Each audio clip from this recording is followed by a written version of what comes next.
Everyone talks about how stressful it is once you get to Disney World and you're in the parks and you're navigating Lightning Lane and you're trying to figure out how to get around. It's extremely stressful. But we gotta talk about how stressful it is before you even step foot in the park. I'm talking about booking your Disney vacation. It's not the glamorous part. It's not the fun part. Some of us enjoy it because we're weird and like spreadsheets and have enjoyed doing the booking and looking at the research of the hotels and such since we were 13 years old. And those people are valid. But for most folks, the booking part is not as fun. The anticipation is fun. Knowing that you're going to Disney World is fun, and then obviously the trip is incredible. But the actual sitting down and booking can be stressful, and it can be a lot of money, a lot of comparing numbers, and a lot of spending money. It never feels good to see those large numbers going out of your account. But that booking process, stressful, and you might be spending more than you mean to. So I'm here to help with the 7 essential tips that you need for booking your Disney trip.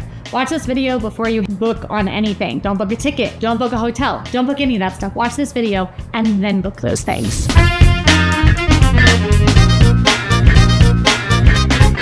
Number 1, choose the right hotel.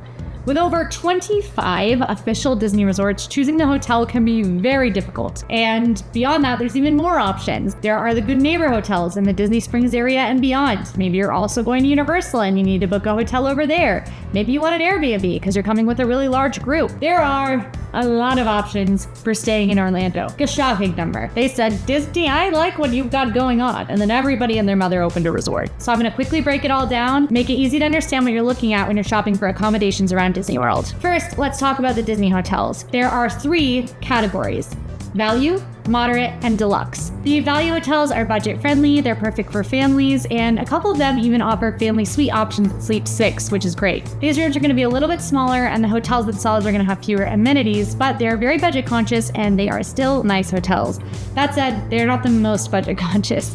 Even the cheapest hotels in Disney World still cost around $200 per night. It is so hard to find like a reasonably priced hotel. I'm not here to talk about that. The moderate hotels are that middle tier. They're going to be a nice balance of price, size, and amenities. And the deluxe are going to be the best of the best, the creme de la creme.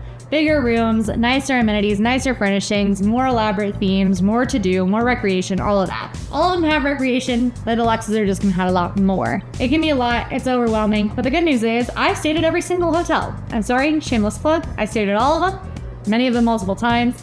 And I've done reviews at all of them, all of which are on the channel. But to help you pick, there is one video I'll send you to, and that is my video where I have ranked them all. This should help you decide whether you should get booking or keep looking on these different hotels. If you watch that video, it is a super easy way to know which hotels you're even interested in and to make sure that you are at least considering all the ones that your family would really love. We've also got short and long form tours of every hotel on the channel, so lots for you to reference. Of course, a lot of your hotel choice is going to come down to your budget, and just keep in mind that the hotels do have pricing based on dates. So some nights are a lot more expensive, particularly around the holidays and in the summer busy season. Your cheapest times of year are going to be January, February, and September typically. But feel around with dates if you're flexible and see if you can get a better deal. Now, if you want an even better deal, let's talk about the on versus off property conversation. On property perks, there's a lot of them, and there's a reason a lot of people choose to stay in these on property hotels. You've got free Disney transportation that is reliable and consistent and comes all the time. You've got your proximity to the parks. You've got early entry into the theme parks. If you're in a deluxe, you've got extended evening hours as well. And it's got that Disney theme, that Disney vibe. There's a couple other things, like for instance, if you book, you can't use the Disney dining plan unless you book into a Disney World hotel, but those are the basics, and that's why a lot of people choose to stay there. However, you can actually be a lot more budget conscious if you stay off property. Off property hotels also can potentially offer larger rooms that can accommodate bigger parties. And a lot of off property options do have complimentary or included shuttle services to and from Disney World. However, I'll just caution you, they're not as reliable. Sometimes you have to sign up for them, book them in advance. And sometimes they come every hour on the hour, or sometimes they come at these 6 times throughout the day and you have to sort of plan around them. So those make it a lot more difficult than Disney transportation. If you're trying to save some money or you're exploring more of Orlando, off-property could be the move. Our next tip is to buy your tickets wisely. Planning ahead can save you time and money. Crucial is the saving of the money. You want to keep an eye out for seasonal dates and promotions. Disney does these all the time. This can be true for tickets, for hotels. In some instances, Disney offers free Disney dining plans if you book your trip during a certain time, which means your food is included in the trip purchase that you've made of your hotel. Your food everywhere in the park. Your whole Full dining plans included. There are some wild deals that Disney offers, and they offer them regularly. So you've got to keep an eye out for these for both tickets and hotels. Big tip here is that if you notice a deal pop up that applies to something you have already booked. Let's say you booked your hotel in August, and in October they announced that hotel stays during your trip are 40% off. Call Disney and they'll get that special offer applied to you. So even keep looking after you've booked. When it comes to park tickets, the more days you buy, the cheaper the ticket is. So you'll want to kind of price the difference between doing like more hotel nights and like not buying Lightning Lane and having more park days where you can wait in lines. Or maybe you need Lightning Lane because you're only doing 3 days in the park and you're doing all 4 parks, so you gotta book it through them. Go ahead and price the difference for yourself. And also take a note of Park Hopper. Park Hopper is applied to the entire length of your ticket. So if you have 10 days, you have to buy Park Hopper for all 10 days. It is one fee per person for the length of the ticket. It's usually around $70, $80 depending on date. So price for Park Hopper. You might not need it if you have more days, so price all these different scenarios. Number 3, consider a vacation package. So you figured out your hotel, you figured out your park days. So let's talk about vacation packages. Something I don't think we talk about a ton. You can book those two things together, both your tickets and your hotel stay. This is also where you can add the Disney dining plan. That has to be done on a Disney vacation package. This has a couple of benefits as an option. For one, it is easier to book. It is only one booking. You are managing one reservation that encompasses all of your tickets and hotel reservation and everything like that. And it also ends up cheaper a lot. So I obviously don't book vacations to Disney World anymore, but when I booked a vacation to Disneyland, I did use a vacation package because it was so much cheaper. It literally knocked hundreds of dollars off of my plans. And that might not always be the case, but it's another case where you need to look at the different ways you can book, get all the way to that checkout screen, and then don't put your payment info in and close it. And then do that a couple times and see where you can get the most bang for your buck. Vacation packages is also where you'll find some of those stronger promos like the free dining I was talking about. There is a downside to vacation packages, and it is that it does reduce flexibility. It can be a lot more difficult to book a package that has a different number of park days versus hotel nights or 2 different hotel stays in one trip, a split stay. It's not necessarily impossible, but there just might be instances where you might find yourself on the phone with Disney vacation planning to see if you can get a package booked that way. And as the good young millennial that I am, I hate phone calls. I do them. I'm a professional, but I hate them. And I think that it is cross-generational how annoying it is to sit on hold. Disney's hold is not fun. Their music selection, if you know what I'm talking about, it's wacky. We don't want to listen to Disney Channel music. Use like park music. Why is it Disney Channel music? My next tip is to book dining reservations early. A little bit of a tip that you hear more often, but one that we absolutely have to drill in because it's important. Reservations open up 60 days in advance, and if you are staying in a Disney World Resort hotel, you get a little bump in that they open 60 days in advance from your check-in day for the whole length of your trip. So if you're there for 7 days, you can book that 7th day 60 days in advance of your first day, which is great. It means that pretty much everything is going to be available. If you have a reservation that you absolutely want to have, I'm talking the popular ones, Cinderella's Royal Table, Be Our Guest, California Grill, make sure that you are ready to book 60 days in advance. Have a general idea of the time and days that you would like those highly coveted reservations and go ahead and snag them, particularly if you have a larger group. Space 220 is another great example where it can be very difficult to get in if you do not book that reservation 60 days in advance. Now, something happens. You're watching this video right now and it's 58 days from your trip and you have not booked your dining reservations and they're all booked up. Do not panic. Keep checking. People's plans change all the time. You never know when you might see one. You can check every couple of weeks leading up to your trip. And then when it gets really important is the day before you make your reservation. People's plans change all the time. So that week leading up to your trip, that day before you want to go to Space 220, you might see reservations open up. In fact, I don't plan our YouTube schedule 60 days out, so there are a lot of times where we need reservations closer than 60 days out. And I can find them by being a little crafty, finagling, checking back many, many, many times. That's really the craftiness. And also being willing to be flexible on my time. Eating at off-peak dining times once you're there is great for avoiding crowds both in the restaurants and in the parks. It's also great for making it a little easier to get reservations. You eat dinner at 4, it's gonna be easier to get that reservation. And then you can have a late night snack. It's great. Now, for booking your trip, you might wanna use the My Disney Experience app. Now, regardless, you're going to be using My Disney Experience. This is Disney's account system that sort of like tracks all your information and gets everything sort of organized for you where you can see all your plans. My Disney Experience is available on the Disney website and recommend in app form. You will need the app when you're in the parks. You can get by without it, and we have a video about it that Breedlove did where he went no phone in Disney World, but the app is very, very helpful.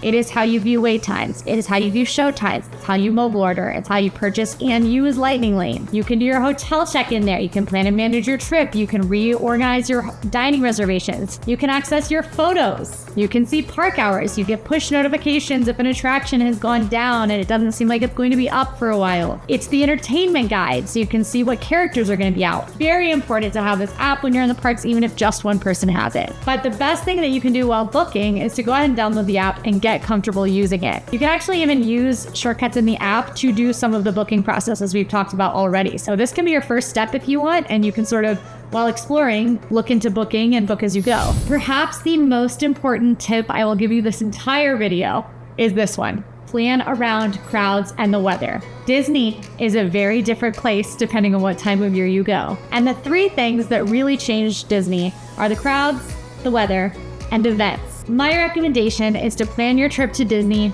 first priority around any events you want to experience. If you want to do Mickey's Not So Scary, Mickey's Very Merry, if you want to go to a specific Epcot festival or see a specific concert series at Epcot, if you want to catch a ride opening, that's your first priority. Learn when the things you're excited about are happening. Check when rides are going to be closed for extended refurbishment. So if your beloved ride, Haunted Mansion, is closing for a 3-month refurbishment, which isn't happening right now, but could happen, you're not there right smack dab in the middle of it.